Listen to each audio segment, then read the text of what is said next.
Well, I moved here when I was a year old. Well, my parents moved me here when I was a year old in 1957. So I'm old enough to remember what Brevard used to be like. And I tell you, it was a magical place. I can remember seeing Florida panthers. I can remember when, as a little kid, I'd go to work with my father and we'd cross the bridge, and the bridge in O'Galley would be just lined with fish. And you would always see somebody pulling a big fish up from the water. Acres and acres of mullet, and in the fall they would bunch up and move to the inlets to go out to sea to spawn.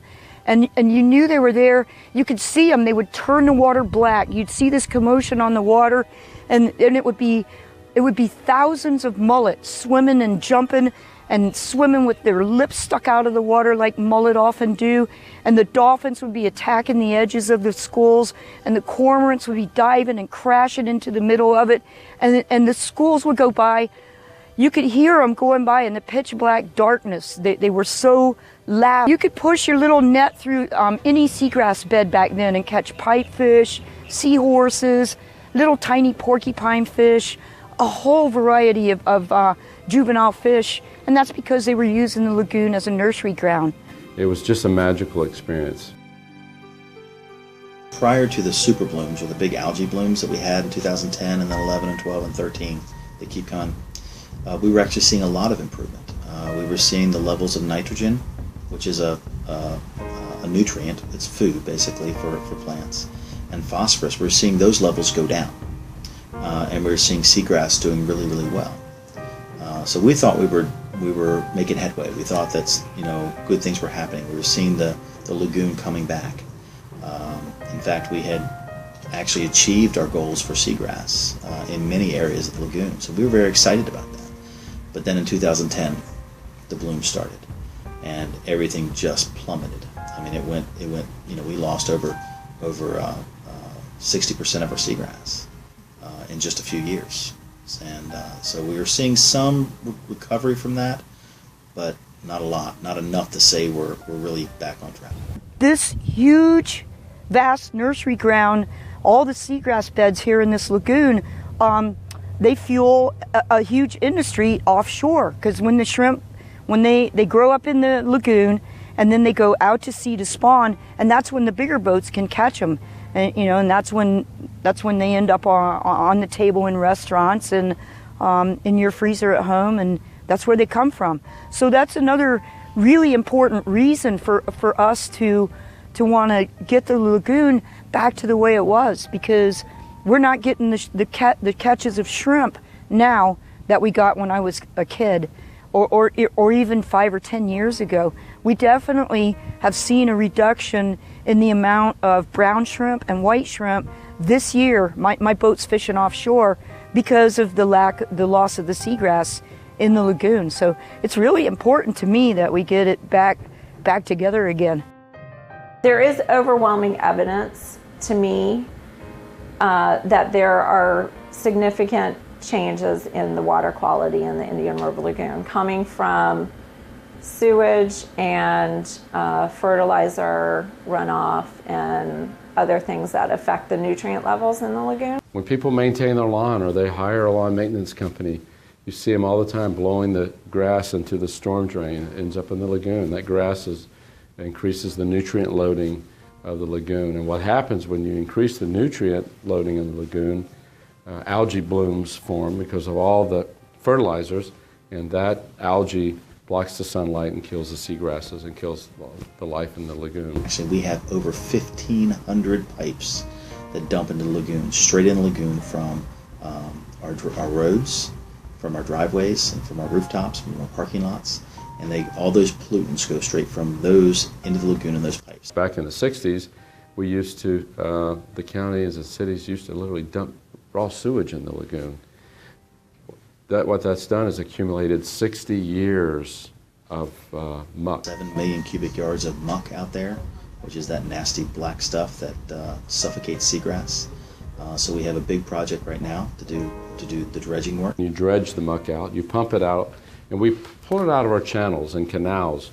That seems to have served as a sump. The muck moves in the lagoon, it ends up in our canals and ends up in the deeper parts of the lagoon, like our channels.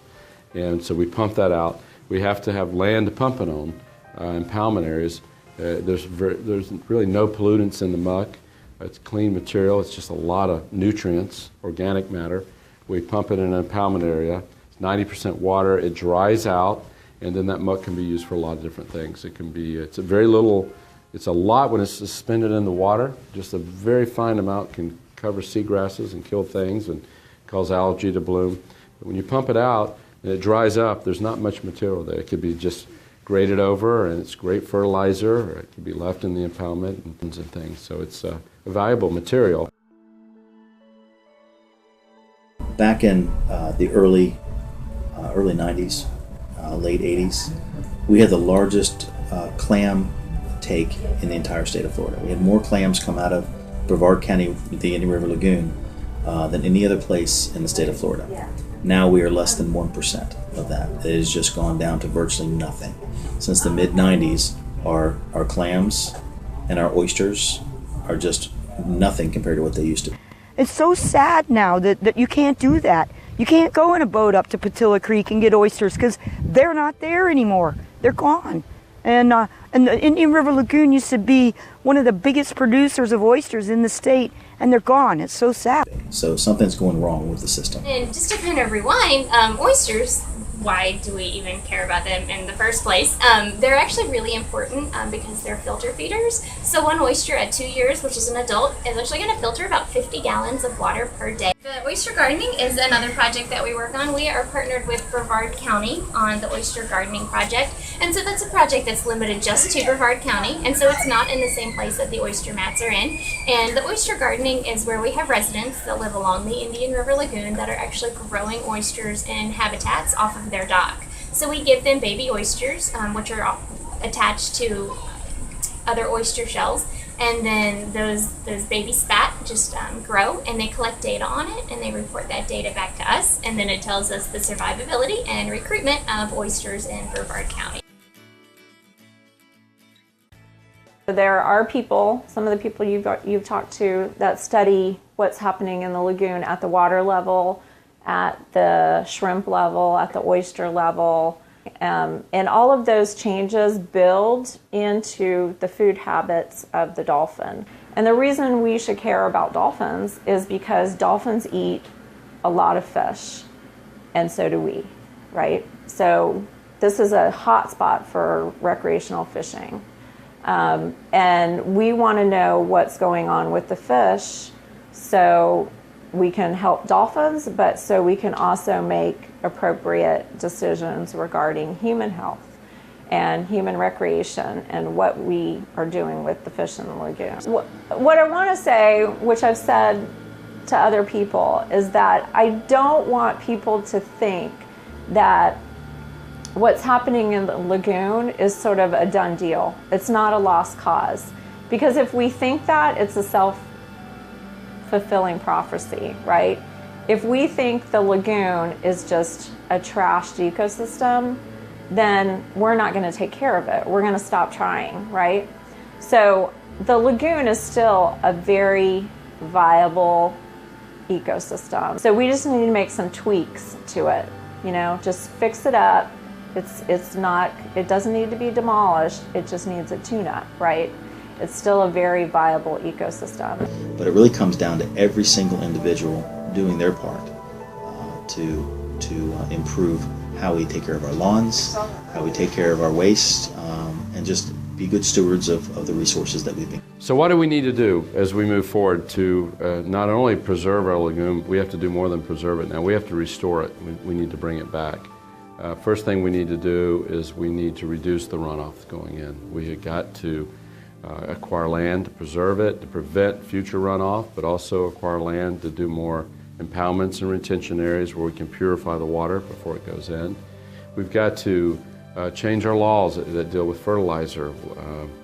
We see a lot of man-made fertilizers being wasted, too much is being put on the ground. We need to regulate that, prevent that from happening. We need to encourage people to plant more native vegetation to restore the land. Everyone can play a big role right in their own yard. One of the most absolutely fantastic things that I saw happened when I was on my way up to Mosquito Lagoon to go trout fishing.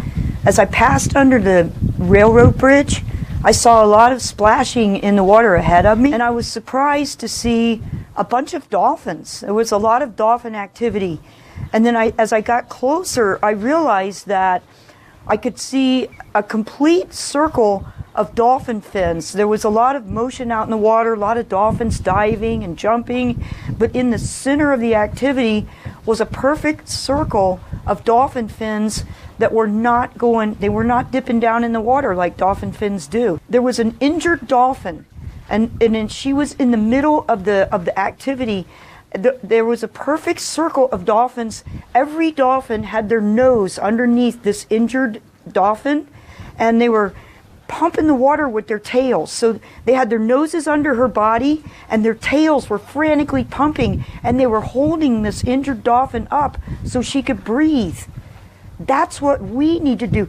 We need to act like those dolphins and hold up our injured Indian River Lagoon, because she's the heart and soul of our community. And if the river dies, so will our community. And that's how we need to be. That's what we need to do. That's what our lagoon needs. We need to be as dogged as those dolphins are and fix our lagoon.